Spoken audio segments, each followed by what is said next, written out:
Recentemente descobri que o livro A Criança e O Segredo da Infância, de Maria Montessori, são o mesmo livro, só que editados em tempos diferentes. Então, o livro O Segredo da Infância é o mesmo livro do livro A Criança. Se você está gostando dos áudios e vídeos deste canal, curta, compartilhe, deixe o seu recado e inscreva-se no nosso canal. Segue o capítulo 9 do livro A Criança. Espero que gostem e bom estudo. A inteligência. A criança nos demonstrou que a inteligência não se constrói lentamente do exterior como foi concebido por uma psicóloga mecanicista, que ainda exerce a máxima influência prática tanto na ciência pura como na educação e, consequentemente, no tratamento da criança. Ela afirma que as imagens dos objetos exteriores batem à porta dos sentidos e quase entram à força, penetrando por uma transmissão devida a um impulso externo, instalando-se lá dentro no campo psíquico e assim reunindo-se e associando-se pouco a pouco, organizando-se e influindo na elaboração da inteligência. Um complexo de coisas que estão mais ou menos resumidas nessa antiga máxima.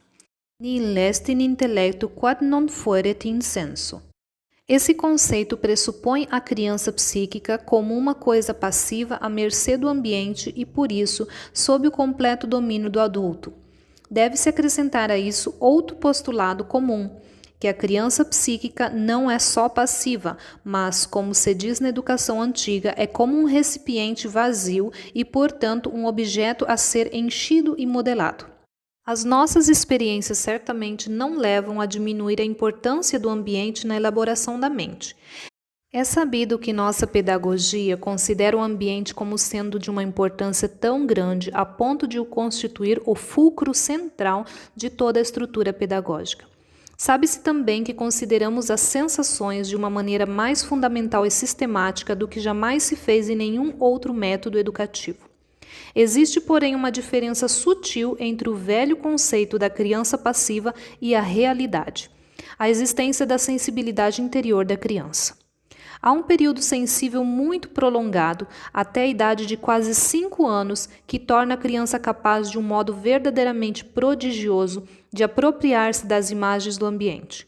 A criança é, portanto, um observador que assume ativamente as imagens por meio dos sentidos, coisa bastante diferente de dizer que é capaz de recebê-las como um espelho. Quem observa o faz por um impulso interior, por um sentimento, por um gosto especial e, portanto, escolhe as imagens. Esse conceito foi ilustrado por James, quando disse que ninguém jamais vê um objeto na totalidade de seus detalhes, mas sim que cada indivíduo vê apenas uma parte dele, segundo seus próprios sentimentos e interesses. Por isso, a descrição da mesma coisa é feita de maneiras diversas pelas várias pessoas que a viram. Eram brilhantes os seus exemplos, ele dizia. Se você estiver usando uma roupa nova, com a qual está muito satisfeito, na rua observará com especial atenção as roupas das pessoas elegantes e, assim, correrá o risco de acabar debaixo de um automóvel. Ora, pode-se perguntar, quais serão as preocupações da criança pequena que a induzem a escolher entre as infinitas imagens mescladas entre si que ela encontra no ambiente? É evidente que a criança não pode ter o impulso de uma preocupação de origem exterior, como as citadas por James, porque ainda não tem experiências. A criança parte realmente do nada, e é o ser ativo que avança sozinho. E para entrar no tema, o fulcro em torno do qual age interiormente o período sensível é a razão. O raciocínio, como função natural e criativa, germina pouco a pouco como uma coisa viva que cresce e se concretiza às expensas das imagens que recolhe do ambiente. Essa é a força irresistível, a energia primordial. As imagens organizam-se subitamente a serviço do raciocínio, e é a serviço do raciocínio que a criança absorve primitivamente as imagens. Ela é ávida delas e pode-se mesmo dizer insaciável. Sempre se soube que a criança é vivamente atraída pela luz, pelas cores, pelos sons, deleitando-se com claríssima vivacidade. Mas nós queremos demonstrar o fato interior, isto é, o raciocínio como primeiro impulso, embora trate-se de um raciocínio em estado puramente germinativo. Não há necessidade de indicar como tal condição psíquica da criança seja digna de veneração e de auxílio de nossa parte. A criança passa do nada ao princípio, dando origem ao dom privilegiado que caracteriza a superioridade do homem, isto é, a razão.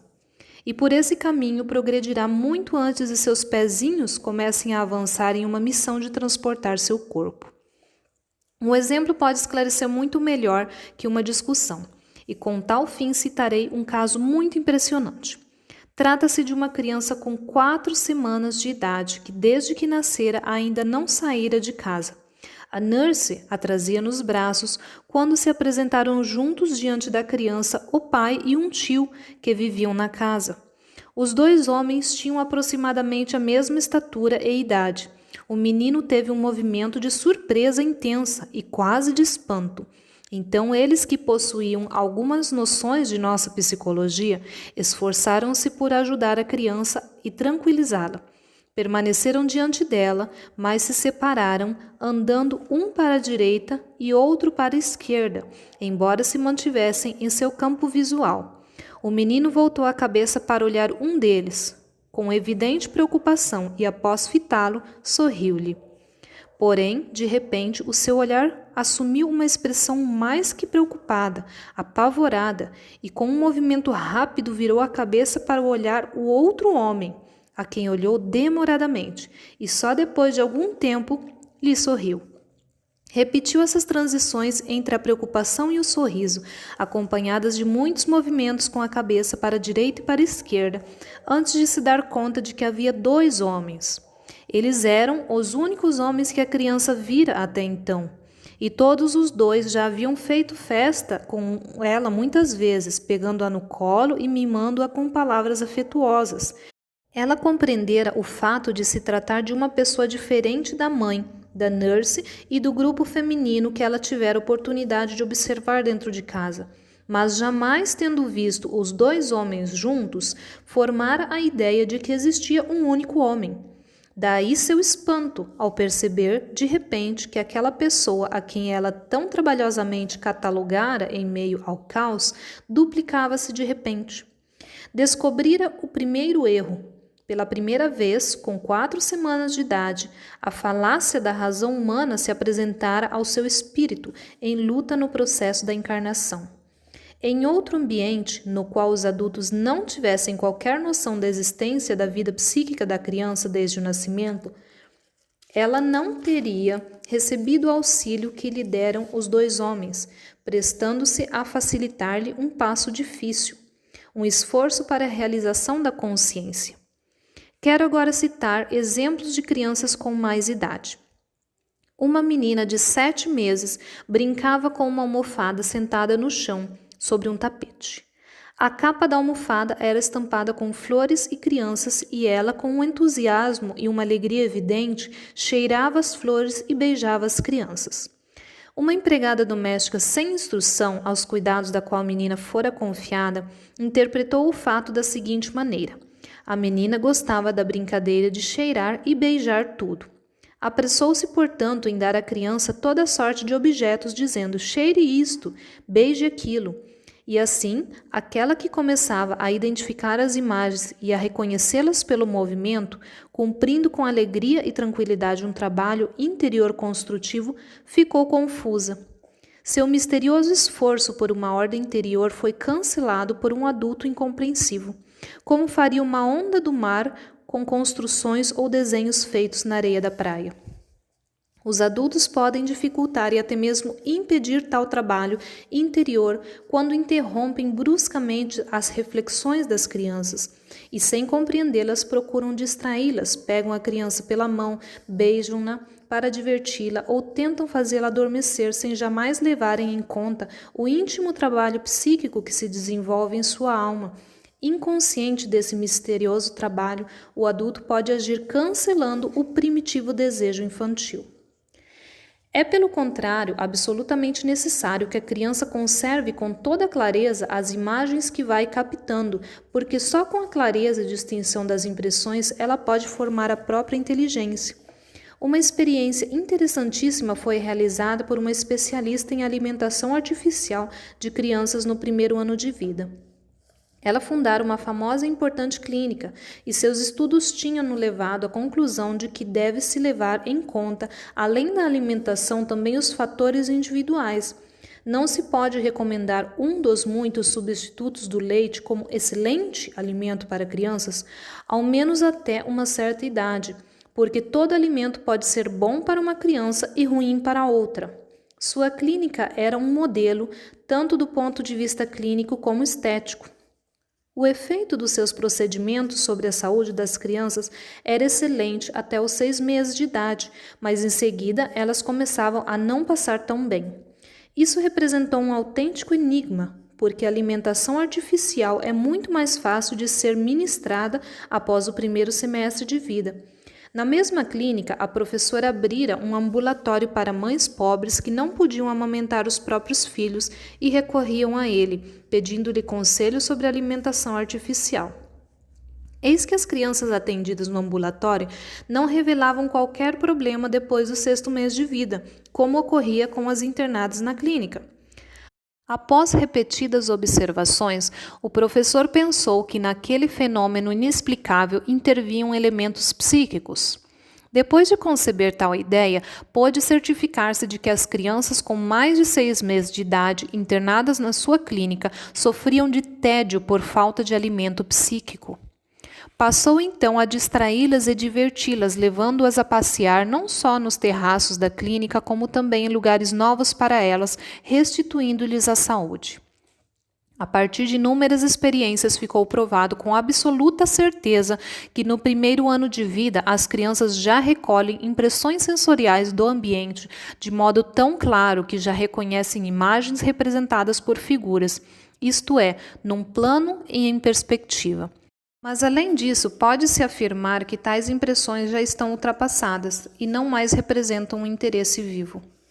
Desde o princípio do 2º ano de vida, a criança não é mais atraída com o mesmo entusiasmo que é próprio aos períodos sensíveis, pelos objetos vistosos e as cores vivas, mas podemos dizer interessa-se pelo invisível ou por aquilo que se encontra à margem da consciência. Constatei pela primeira vez essa sensibilidade em uma menina de 15 meses de idade. Escutei vindo do jardim a sua risada forte, rara em crianças tão pequenas. Ela saíra sozinha e estava sentada nos tijolos do terraço. Ali perto estava uma magnífica sebe de gerânios, florindo sob um sol quase tropical. Mas a menina não olhava as flores, mantinha os olhos fixos no chão, onde não havia nada. Tratava-se, portanto, de um dos enigmas infantis. Aproximei-me pouco a pouco e olhei, mas não consegui ver nada. Então a menina explicou-me com palavras quase monossilábicas: uma coisa pequena está se movendo ali. Vi, com a ajuda dessa indicação, um inseto imperceptível, quase microscópico, quase da cor do chão, que se movimentava com grande agilidade. Portanto, o que impressionara a menina era a existência de um ser tão minúsculo, capaz de mover-se, de correr. Aquela maravilha dava-lhe uma alegria clamorosa, maior que a geralmente encontrada nas crianças, e não era a alegria causada pelo sol, pelas flores, pelas cores. Uma impressão análoga deu-me certa vez um menino mais ou menos da mesma idade. Sua mãe lhe preparava uma verdadeira coleção de cartõezinhos ilustrados em cores. O menino parecia interessado em exibir-me os cartões e trouxe-me o volumoso pacote. O automóvel, disse-me a seu modo, com uma palavra quase monossilábica, bam bam, da qual, porém, compreendi que se tratava de mostrar-me um automóvel. Havia uma tal variedade de belas figuras que se tornou evidente a intenção materna de oferecer com aquela coleção prazer e instrução ao mesmo tempo. Havia figuras de animais exóticos, girafas, leões, ursos, macacos, pássaros e também animais domésticos que deveriam interessar a um menino pequeno, ovelhas, gatos, jumentos, cavalos, vacas e pequenas cenas e paisagens onde apareciam junto animais, casas e pessoas. Mas o fato curioso era na rica coleção faltava uma figura de um automóvel. Não vejo nenhum automóvel, disse ao menino. Então ele procurou e encontrou um cartão dizendo triunfalmente: aqui está. Tratava-se de uma cena de caçada, cujo objetivo principal era mostrar a figura central de um belíssimo cão de caça. Mais afastado, em perspectiva, estava o caçador com a espingarda ao ombro. Num ângulo, à distância, uma casinha e uma linha sinuosa que devia representar uma estrada, e sobre essa linha um ponto escuro. O menino indicou aquele ponto com o dedo, dizendo: automóvel. Com efeito, em proporções quase invisíveis, podia-se reconhecer que aquele ponto representava um automóvel. Era, portanto, a dificuldade de vê-lo, o fato de que um carro pudesse estar representado em proporções tão minúsculas, o que para o menino tornava a figura interessante e digna de ser mostrada. Pensei que talvez aquela variedade de ilustrações belas e úteis não fosse compreendida pelo menino. Escolhi um cartão que representava um pescoço comprido e a cabeça de uma girafa e comecei a explicar. Veja que pescoço estranho, tão comprido. Afa, girafa, respondeu o menino, muito sério. Não tive mais coragem de continuar. Poderíamos dizer que existe um período, no segundo ano de idade, no qual a natureza leva a inteligência a sucessivos progressos, a fim de que a criança tome total conhecimento de todas as coisas. Citarei alguns exemplos da minha própria experiência. Certa vez, desejei mostrar a um menino que tinha cerca de 20 meses de idade um livro bonito, um livro de adultos. Era um evangelho ilustrado por Gustave Doré, que trazia a reprodução de quadros clássicos como a Transfiguração de Rafael. Escolhi a figura de Jesus chamando a si as criancinhas e comecei a explicar. Há uma criança no colo de Jesus e outras apoiando a cabeça nele. Todas o olham e ele as ama. O rosto do menino não mostrava o menor interesse, e eu, a fim de passar-me por indiferente, virei a página e comecei a folhear o livro à procura de outras ilustrações. De repente o menino disse-me: dorme. Surgiu-me no espírito a impressão um tanto perturbadora do enigma infantil. Quem dorme? Jesus, respondeu energicamente. Jesus dorme. E fez menção de virar as páginas para trás a fim de mostrar-me. A figura de Jesus no alto olhava as crianças abaixo e para isso tinha que abaixar as pálpebras, como nos olhos de alguém que dorme. Eis que a atenção do menino voltava-se para um pormenor que nenhum adulto notaria. Prossegui a explicação e detive-me na figura de Cristo, dizendo: veja, Jesus se eleva da terra e as pessoas ficam espantadas. Veja, essa criança que revira os olhos, essa mulher com os braços estendidos. Dei-me conta de que a explicação não era adequada ao menino e, portanto, a figura não fora uma boa escolha. Porém, o que agora me interessava era extrair alguma outra resposta enigmática e comparar o que vê o adulto numa figura tão complexa com o que nela vê um menino tão pequeno. Desta vez, porém, ele deixou escapar pelo nariz uma espécie de grunhido, como se dissesse: ora, vamos em frente. E seu rostinho não expressou qualquer interesse. E enquanto eu voltava a virar as páginas, ele agitava um pequeno guizo que trazia no pescoço e que tinha a forma de um coelho. Afinal, disse: coelho. E eu pensei: bem, distraiu-se com o coelho. Mas logo o menino interveio energicamente para fazer-me voltar às páginas anteriores. E, de fato, num canto da figura da Transfiguração, aparece um coelhinho. Quem alguma vez reparara nesse detalhe? Evidentemente, existe em nós e nas crianças duas personalidades psíquicas diferentes. Não se trata de um mínimo que cresce gradativamente até o máximo. Quando os professores dos jardins de infância ou das primeiras classes elementares se esforçam por mostrar a crianças de 3 ou 4 anos um objeto banal, como se elas nunca tivessem visto nada e tivessem chegado ao mundo naquele instante, isso deve produzir um efeito semelhante ao de quem escuta e é tomado erroneamente por surdo. As pessoas gritam e soletram as palavras para dizer à criança coisas que ela já escutou. E a pessoa, em vez de responder, protesta: "Mas eu não sou surdo."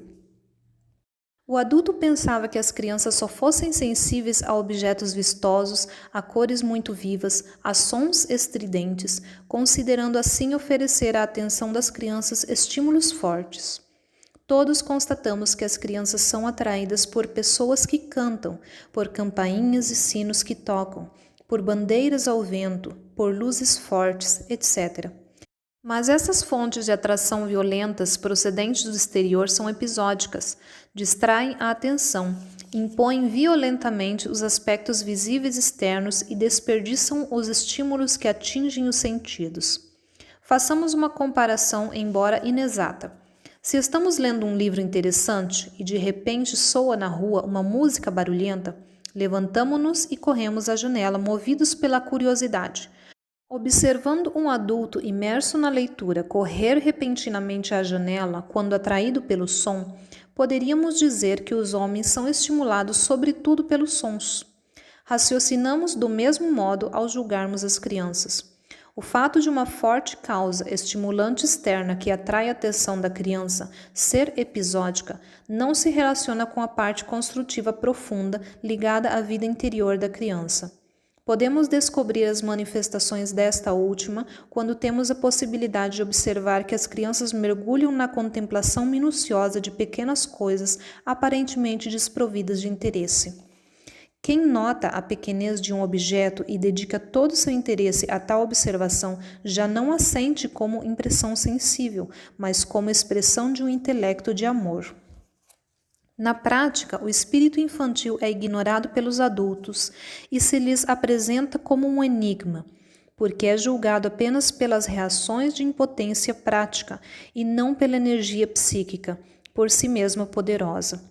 É preciso compreender que para cada manifestação da criança há um motivo causal decifrável. Não existe fenômeno que não tenha seus próprios motivos, suas razões de ser.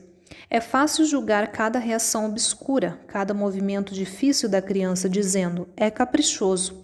Esse capricho deve assumir perante nós a importância de um problema a ser solucionado, de um enigma a ser decifrado. É difícil, sem dúvida, mas extremamente interessante. É, sobretudo, uma atitude nova que representa uma elevação moral do adulto. Faz dele um estudioso, em vez de um dominador cego do juízo despótico que ele realmente é em relação à criança. A propósito disso, lembrarei a conversa de um grupo de mulheres reunidas numa saleta. A dona da casa tinha junto de si o próprio filho de 18 meses de idade, que brincava sozinho e tranquilamente. Falava-se de livros infantis. Há muitos bastante estúpidos com ilustrações grotescas, dizia uma jovem mãe. Tenho um intitulado Sambo. Sambo é um negrinho cujos pais lhe dão diversos presentes de aniversário, um chapeuzinho, sapatinho, meias, um terninho de lindas cores. E enquanto lhe preparam também uma excelente refeição, Sambo, impaciente por ser visto com as roupas novas, sai da casa às escondidas. Pelo caminho, depara-se com muitos animais ferozes e, para aplacá-los, tem de ceder a cada um deles uma peça do vestuário. O chapeuzinho à girafa, os sapatinhos ao tigre, etc. Até que o pobre Sambo volta para casa nu e banhado em lágrimas. Mas tudo termina bem com o perdão dos pais e a alegria da ótima refeição ao redor da mesa opulenta, como mostra a última ilustração do livro. E a mulher mostrava o livro ilustrado que passava de mão em mão quando o menino disse de repente: "Não, Lola." Todas ficaram surpresas, parecia um enigma infantil a ser decifrado. O menino repetia energicamente sua misteriosa declaração: "Não, Lola." "Lola", explicou a mãe, "é o nome da nurse que cuida do meu filho há alguns dias." Mas o menino continuava a gritar com energia cada vez maior, como se movido por uma espécie de capricho insensato, aquele Lola. Finalmente, mostramos-lhe o livro de Sambo e ele indicou a última ilustração da capa interna, não a do texto que apresentava o negrinho em prantos. Então, finalmente compreendemos que Lola, na linguagem infantil do menino, significava a palavra espanhola llora, que quer dizer chora. E ele tinha razão, porque a última ilustração do livro não era do texto representando a alegre refeição, mas a da parte interna da capa que mostrava Sambo chorando. Ninguém prestara atenção a essa última figura. Assim, era perfeitamente lógico o protesto do menino, que interviera para corrigir quando a mãe declarara que tudo terminava alegremente. Evidentemente, para ele o livro terminava com o pranto de Sambo, pois observara-o melhor que a mãe, examinando-o escrupulosamente até a última ilustração. Mas a coisa mais impressionante era que ele fizera uma observação exata sem conseguir acompanhar a complicada conversa. Sem dúvida, a personalidade psíquica da criança é muito diferente da nossa e não passa gradativamente do mínimo ao máximo. A criança, captando detalhes ínfimos e reais das coisas, deve alimentar uma ideia de inferioridade em relação a nós, já que só vemos nas imagens sínteses mentais inacessíveis a ela. Ela deve nos considerar incapazes, gente que não sabe ver as coisas. Não temos qualquer exatidão aos seus olhos. Ela percebe que nós, indiferentes e inconscientes, deixamos de captar pormenores interessantíssimos. Se pudesse exprimir-se, certamente revelaria que, no seu íntimo, não tem a menor confiança em nós, do mesmo modo que nós não temos nela, já que é estranha à nossa maneira de pensar. É por isso que o adulto e a criança não se compreendem.